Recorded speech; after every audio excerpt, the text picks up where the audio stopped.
Sometimes the passing of a celebrity can fly under the radar of fans who may not even realise the stars they've loved for years are no longer living.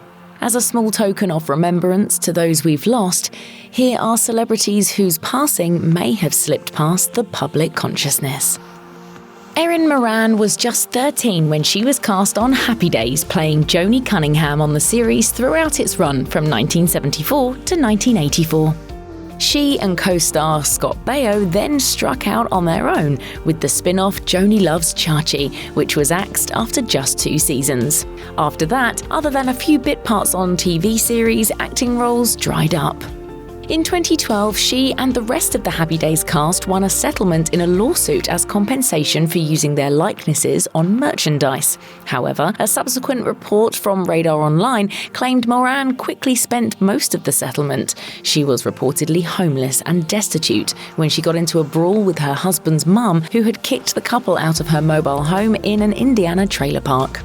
She was reportedly writing a memoir, presumably chronicling her post-TV descent into depression and substance abuse. According to NBC News, Moran passed away at age 56 in 2017. An autopsy confirmed she died of stage 4 cancer.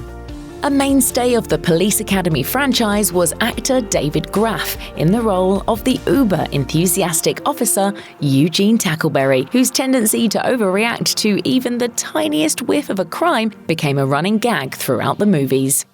Operator? Yes? This is Sergeant Tackleberry. So? Would you please relinquish this lady's quarter? I told her we'll send her a refund. You'll pay her now! In addition to Police Academy, Graf also had a recurring role on TV's The West Wing, among numerous other screen credits. Graf was taken at far too young an age in 2001. While in Arizona attending a wedding, he suffered a fatal heart attack. He was just 50. Prior to his unexpected death, Graf had been active within the Screen Actors Guild. The Guild's then president, William Daniels, paid tribute, telling Variety, "His kindness, generosity of spirit, and ability to tirelessly work for the better of actors will be missed." Actress Wendie Jo Sperber's big break came when she was cast in the 1978 comedy I Wanna Hold Your Hand, playing a teenage girl in 1964 with an over-the-top obsession with the Beatles. More high-profile roles followed, including Back to the Future, playing the sister of Michael J. Fox's Marty McFly. For the next 2 decades, Sperber continued to rack up screen credits on both the big and small screens, in roles ranging from featured roles and series regular to guest star. Sadly, Sperber was 46 when she passed away in 2005 from breast cancer. In addition to her film and TV work, Sperber's legacy lives on in the We Spark Cancer Support Center, which she founded in 2001. The Los Angeles-based center notes on its website, WeSpark provides free programs and services which alleviate the physical and emotional side effects of a cancer diagnosis. Actor Michael Jeter was a familiar face on movie and TV screens. A native of Tennessee, Jeter got his start on stage in New York, going on to become a respected actor on The Great White Way. In 1990, he took home a Tony Award for his performance in Grand Hotel. One of the most notable of his numerous television roles was playing bumbling assistant football coach Herman Stiles on sitcom Evening Shade. Younger viewers, however, watched him as the brother of Mr. Noodle on Sesame Street. In the movies, Jeter was best known for playing a homeless cabaret singer in the Robin Williams starring The Fisher King and The Green Mile as a death row inmate. Jeter, who was HIV positive, passed away of natural causes at age 50. Described by The Telegraph as, quote, "the greatest actor you haven't heard of," John Cazale's body of work consists of just 5 films, every single one nominated for an Oscar. 4 decades after his death, Cazale's most iconic role remains The Godfather's weak and traitorous Fredo Corleone.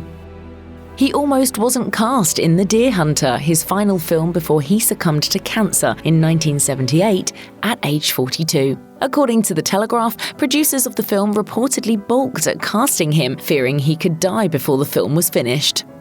Star Robert De Niro, a longtime friend, stepped in and paid Cazale's insurance himself. At the time of his death, Cazale was in a long-term relationship with Meryl Streep, who interrupted her career to be with him until his death. Andy Hallett was an actor and musician who became a fan favorite in the Buffy the Vampire Slayer spin-off, Angel. Sadly, Angel proved to be Hallett's final live-action role before he passed away from congestive heart disease in 2009. He was just 33. According to Hallett's obituary, his heart condition was diagnosed near the end of Angel's run in 2004. After the show's cancellation, he decided it would be better for his health to stop acting. Instead, he shifted his focus to his other love, music. Hallett's Angel co-star J. August Richards paid tribute in an interview with Entertainment Weekly, saying of Hallett, "He brought so much to the table. He was the life of the party and made us all laugh. He was a beautiful man." Dublin-born actor Glenn Quinn, who played Irish demon Doyle in the series Angel, tragically died of an accidental heroin overdose in 2002 at 32 years old. Quinn had previously enjoyed much success portraying the boyfriend of eldest Connor sibling Becky on sitcom Roseanne. As Michael Fishman told The Independent, "On Roseanne, Glenn was a professional. Any struggles he had started while working on Angel." In fact, The Independent noted that reports at the time claimed Quinn was battling substance abuse during the episodes of Angel in which he appeared, and rumours suggested he was confrontational on the set. According to Quinn's sister, a 1997 return to Ireland may have been the tipping point, saying, "It was at this time that Glenn's struggles took over. Though there were periods of sobriety, ultimately it consumed him." In the pantheon of professional wrestling, Rowdy Roddy Piper loomed large during wrestling's heyday in the 1980s.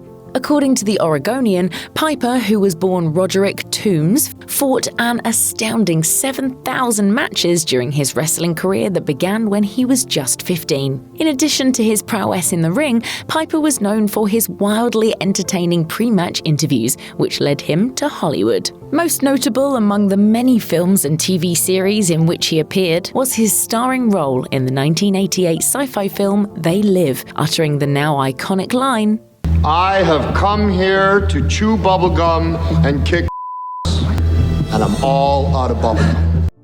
As the Washington Post reported, Piper died in 2015 at age 61 when a blood clot in one of his lungs led to a fatal heart attack.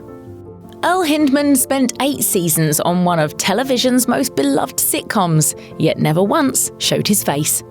That was on purpose, given that Hindman portrayed Wilson, the next-door neighbour of Tim Allen's character in ABC comedy hit Home Improvement. As viewers will recall, the character kept his face hidden from view, typically obscured below the eyes by the fence between their backyards, as he offered sage advice to Allen. According to the actor's obituary in the New York Times, Hindman had been a professional actor for more than 30 years. Prior to landing his iconic Home Improvement role, 16 of those years were spent playing Detective Lieutenant Bob Reed on daytime soap opera Ryan's Hope. The cause of Hindman's death, reported The Times, was lung cancer. He was 61. Starting out as a stand-up comic, Bernie Mac teamed up with fellow black comedians Steve Harvey, Cedric the Entertainer, and D.L. Hughley. Billing themselves as the original kings of comedy, the quartet embarked on a massively successful tour in 1997. I'm on 10 planes a week, okay? That's kind of heavy. You can't carry no gun, you can't carry no knife. But they didn't say nothing about carrying no hammer. The following year, Mac was tapped to star in his own Fox sitcom, The Bernie Mac Show, which ran until 2006. From there, he upgraded to movies, topping the marquee to star in Mr. 3000. His career was continuing to explode when Mac passed away in 2008 due to complications from pneumonia. He was 50.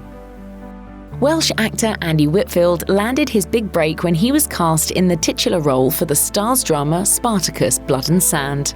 Months after the show's January 2010 premiere, reported Entertainment Weekly, a routine medical test revealed that Whitfield had stage 1 non-Hodgkin lymphoma. Production on the second season was delayed while Whitfield underwent treatment. That June, reported Deadline, Whitfield's doctors declared him cancer-free, but sadly Whitfield's remission proved to be temporary. In September 2010, Deadline reported that Whitfield's cancer had returned. In January of 2011, producers of the show revealed that the role had been recast for season 2. In September 2011, Whitfield died at age 39. Whitfield's cancer battle in his final months became the basis for the 2015 documentary Be Here Now. One of the pioneers of hip-hop, Heavy D was a force to be reckoned with. As a 1996 profile in the New York Times noted, the rapper, whose real name was Dwight Arrington Myers, had been named head of Uptown Entertainment. In the years that followed, the artist maintained that position and continued to make music. He also branched out into acting, racking up a roster of screen credits. In 2011, reported the New York Times, Heavy D was rushed to Cedars Sinai Medical Center after he'd collapsed in his LA home. He died shortly after, aged 44. According to the coroner, he developed a blood clot in his leg during an earlier flight that traveled to his lung, eventually causing a pulmonary embolism that halted the flow of blood to his lungs and took his life. Anyone who watched PBS's geography-based children's show Where in the World is Carmen Sandiego back in the 1990s will certainly recognize the face of actress Lynne Thigpen, aka The Chief. In 2003, Thigpen was one of the stars of the CBS drama The District when the Associated Press reported that she had died in her home. She was just 54. The cause of death, E recalled, was later determined to be a cerebral hemorrhage, which Thigpen suffered after reportedly complaining of a headache for multiple days. According to the Los Angeles Times, producers of The District acknowledged her death by scripting the demise of her character into the series. She was posthumously honored in 2005, reported Broadway World, with the establishment of a non-profit, the Lynne Thigpen Bobo Lewis Foundation. Mary Pat Gleason was one of Hollywood's most prolific character actresses, known for stealing any scene she was in. With dozens upon dozens of film and TV credits listed on IMDb, Gleason was equally at home in drama or comedy. Gleason played Mary Hogan on the daytime drama Guiding Light in the 1980s and was also a member of the show's writing team. In fact, she won a Daytime Emmy for her role as a writer in 1986. More recently, Gleason had been delighting viewers of the CBS sitcom Mom, playing a recurring character named Mary.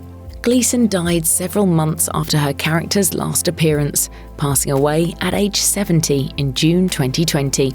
According to her obituary in the New York Times, a family member told news outlets she'd been suffering from uterine cancer. The brief life of Dana Plato was a cautionary tale for the hazards awaiting child actors who experience fame at an early age. Plato was a teenager when she was cast in Different Strokes, a massive TV hit when the sitcom debuted in 1978. In the midst of that success, however, issues with substance abuse emerged. As People reported, she overdosed on Valium at 14 and by 15 had started showing up on set drunk. She became pregnant at 18. As ABC News recalled, she was ultimately written off the show. The next decade was a downward spiral into drug and alcohol abuse. She made headlines in 1989 when she posed for Playboy, and again in 1991 when she was arrested for robbing a Las Vegas video store. Plato was still on probation when she was arrested the following year, this time for forging a prescription for Valium. In 1999, the Las Vegas Sun reported that Plato died of an apparent overdose at 34. However, her death was later determined to be suicide. If you or someone you know is struggling with addiction, please call the Substance Abuse and Mental Health Administration's 24/7 National Helpline at 1-800-662-HELP. That's 1-800-662-4357.